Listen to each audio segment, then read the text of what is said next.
Well, good evening. It is a treat to be here, and I want to begin by thanking my good friend Governor Baliles for his leadership of the Miller Center, and for basically he is responsible for me being obsessed about this topic. And in some ways, I wish the timing weren't so propitious, but here we are debating the Miller Center's study of a number of years ago, but on a night when the President will address the nation. Today I've been in meetings pretty much all day long with Senate colleagues and the President, both open and classified, about the situation in Syria. And while the meetings have been very specific to the Syrian reality and what the United States should do there, underlying all of our discussions is really the issue that is confronted by the Miller Center's excellent report, the allocation of responsibility between a President and Congress on matters of initiation of military action. I first heard about the Miller Center's report from Governor Baliles at the end of my time as governor. He actually came and gave me information about it because they were briefing leaders, including leaders who had connections to the White House, and they thought it might be of interest to me. And when I read the report, I became somewhat obsessed by the basic wisdom of the proposal. This issue of finding a consensus between the legislative and executive branches is not just a matter of constitutional law. As I say when I talk about it, the constitutional allocation of responsibilities is a reflection of a deeper value judgment.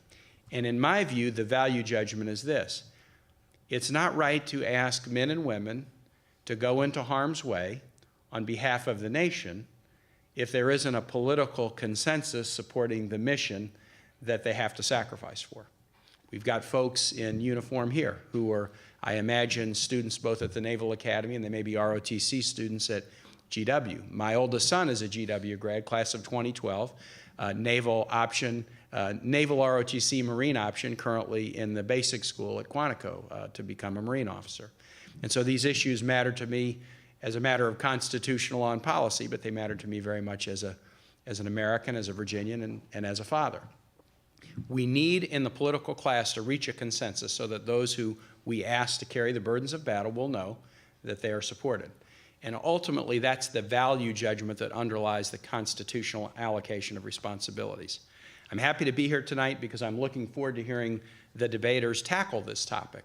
Senator John McCain and I announced in July, on the 40th anniversary of the passage of the terribly flawed War Powers Resolution of 1973, we announced in July that we were pulling together a working group of senators.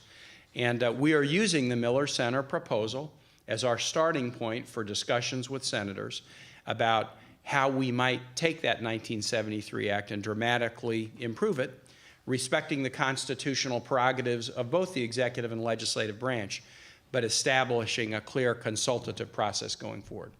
None of these issues, Syria or other issues we face today, whether it be Iran or North Korea, none of them are easy. But I think they're made harder because of the fact that we don't have a clear consultative norm that is accepted and that has been accepted. We can fix this in a way that respects the constitutional prerogatives of both branches, but that is more likely to lead to the kind of political consensus that the American public deserves and that our men and women in uniform deserve.